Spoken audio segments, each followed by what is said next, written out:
Good morning, 10th class. How are you? I hope you're fine. And how's your life, 10th class?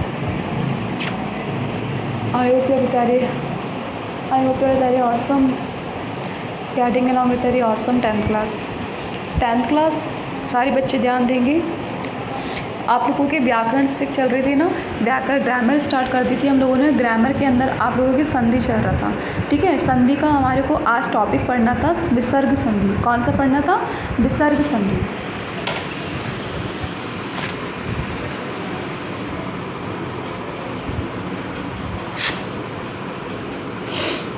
देखिए start करते हैं आज। विसर्ग संधि।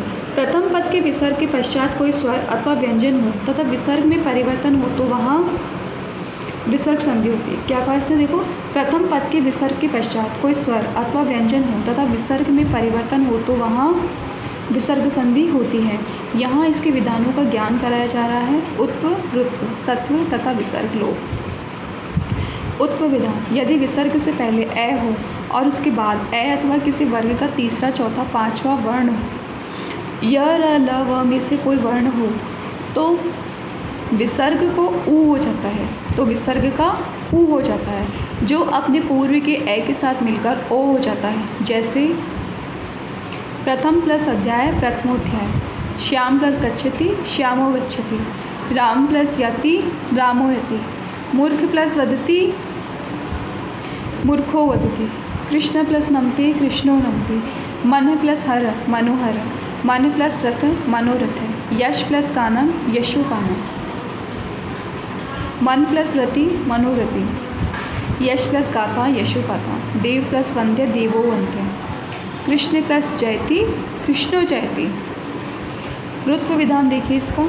यदि प्रथम पद के विसर्ग के पूर्व ए अथवा आ के अतिरिक्त कोई स्वर हो तथा विसर्ग के बाद कोई स्वर वर्गों का तीसरा, चौथा या पांचवा वर्ण या वह या य, व, र, ल, ह में से कोई वर्ण हो तो विसर्ग का रे हो जाता है। जैसे हरि प्लस अयम, हरिरेयम। कवि प्लस एष, कविरेश। मुनि प्लस ईव, मुनिरीव। कपि प्लस आगच्छति, कपिरागच्छति। गुरु प्लस आदेश, गुरुरादेश। भानु प्लस उदिति, भानुरुदिति। मुनि प्लस उवाच, मुनिरुवाच। कवि प्लस जयति, कविर्जति। मातु प्लस आदेश, मातुरादेश। कवि प्लस गच्छति, कविर गच्छति। पितु प्लस इच्छा, पितुरिच्छा। विसर्ग स्थान स, श, स, ठीक है। सत्व विधान। यदि विसर्ग के बाद च, छ हो तो विसर्ग को श, क, त, थ हो तो स तथा ट, ठ हो तो श होता है। जैसे कृष्ण प्लस तत्र, कृष्णस्त्र, कृष्णस्त्र। देवा प्लस तथा, देवास्तथा। कवि प्लस चैति, कविश्चलति। पुनः प्लस च, पुनश्च।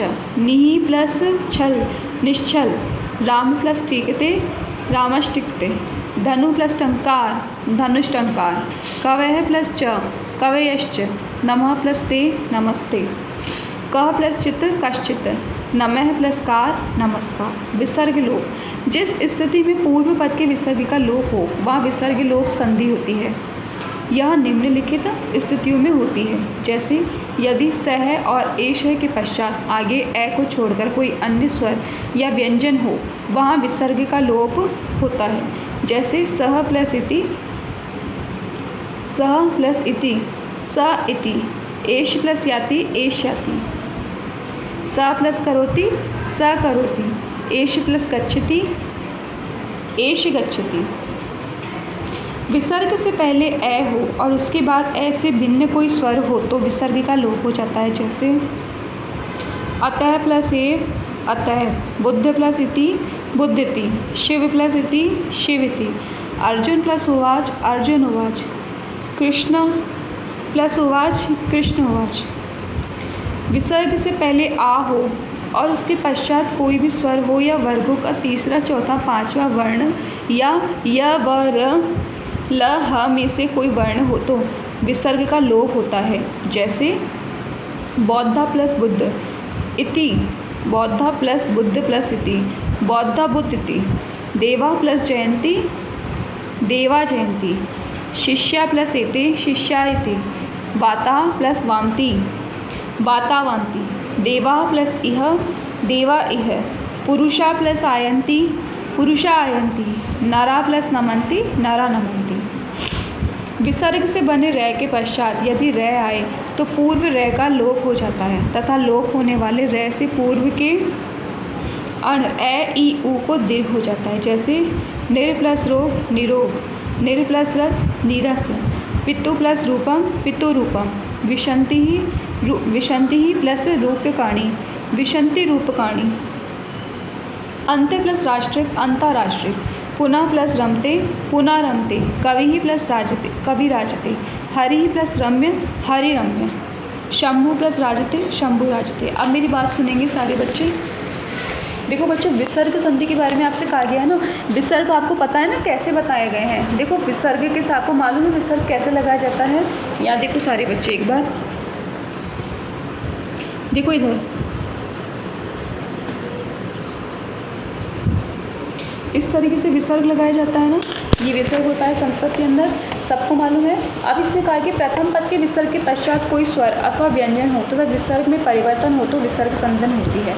यहाँ इसके विधानों का ज्ञान कराया जा रहा है। उत्व रुत्व सत्व तथा विसर्ग लोप। उत्व विधान, यदि विसर्ग से पहले ए हो और उसके बाद ए अथवा किसी वर्ग का तीसरा चौथा पांचवा वर्ण य व र में से कोई वर्ण हो तो विसर्ग का उ हो जाता है, जो अपने पूर्व के ए के साथ मिलकर ओ हो जाता है। जैसे प्रथम प्लस अध्याय प्रथमोध्याय, श्याम प्लस गच्छति श्यामो गच्छति, राम प्लस याति रामो याति, मूर्ख प्लस वदति मूर्खो वदति, कृष्ण प्लस नमति कृष्णो नमति, मन प्लस हर मनोहर, मन प्लस रथ मनोरथ, यश प्लस गानम यशो गानम, मन प्लस वृत्ति मनोवृत्ति, यश प्लस गाथा यशो गाथा, देव प्लस वंध्य देवो वंध्य, कृष्ण प्लस जयति कृष्णो जयति। अब रुत्व विधान में बताया बच्चों, देखो बच्चे तुम्हारे को थोड़ा सा डिफिकल्ट लगेगा पर इसको पढ़ोगे तो पढ़ते से खुद से भी समझ में आएगा। कैसे? इसने कहा कि रुत्व विधान, देखो इसमें जहाँ पे आपको विसर्ग संधि का बच्चे विसर्ग का एक बात ध्यान रखना कि जहाँ पर आप लोगों को स्पेस के अंदर, ठीक है, स्पेस के अंदर एग्जाम्पल दिए जाएँ जहाँ पर जिनका अर्थ स्पेस में निकले, स्पेस में कैसे, विसर्ग के रूप में, वहाँ ये मान लेना विसर्ग संधि है। उत्व विधान देखो, यदि प्रथम पद के विसर्ग के पूर्व ए अथवा आ के अतिरिक्त कोई स्वर हो तथा विसर्ग के बाद कोई स्वर वर्गों का तीसरा चौथा पांचवा वर्ण य व र ल ह में से कोई वर्ण हो तो विसर्ग का रै हो जाता है। जैसे हरि प्लस अयम हरिरयम, कवि प्लस ईश कविरेश, मुनि प्लस ईव मुनिरीव, कपि प्लस आगच्छति कपिरागच्छति, गुरो प्लस आदेश गुरुरादेश, भानु प्लस उदेति भानुरुदेति। विसर्ग स्थानीय स श श सत्व विधान, यदि विसर्ग के बाद च छ हो तो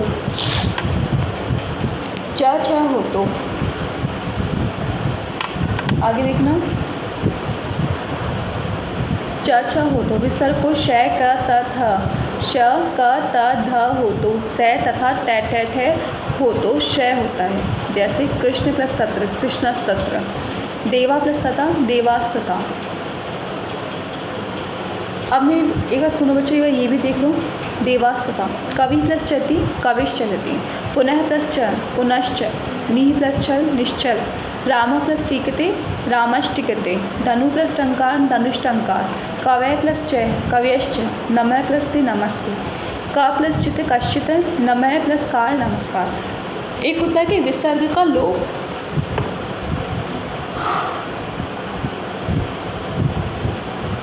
बच्चों विसर्ग संधि के उत्व विधान के अंदर तो क्या होगा, यहाँ पर ऊ, ठीक है ना, ऊ का ज़्यादा वो होगा, ऊ का ज़्यादा प्रयोग किया जाएगा। रुत्व विधान होता है, रुत्व विधान में क्या होगा, रुत्व विधान के अंदर श से षटकोण होता है ना, उसका ज़्यादा प्रयोग किया जाएगा। विसर्ग के स्थान पर क्या होगा, सत्व विधान के आधार पे विसर्ग के स्थान पर छ स का हो जाएगा।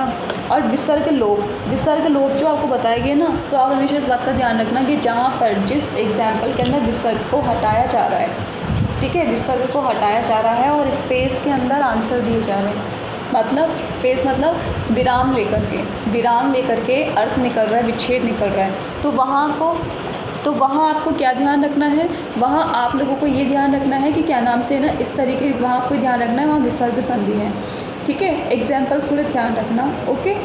10th क्लास अगर कोई प्रॉब्लम आए तो मुझसे पूछ लेना, दोबारा मुझे मैसेज कर देना। मुझे पता है संधि आपको एक बार में समझ में नहीं आएगी, थोड़ा सा आपको टाइम लगेगा। ओके, तो 10th क्लास क्वेश्चन आंसर्स है वो मैं आपको कल दूँगी, आज नहीं। मैं चाहती हूँ कि आज आप लोग इसे पढ़ें। ठीक है, बाय 10th क्लास।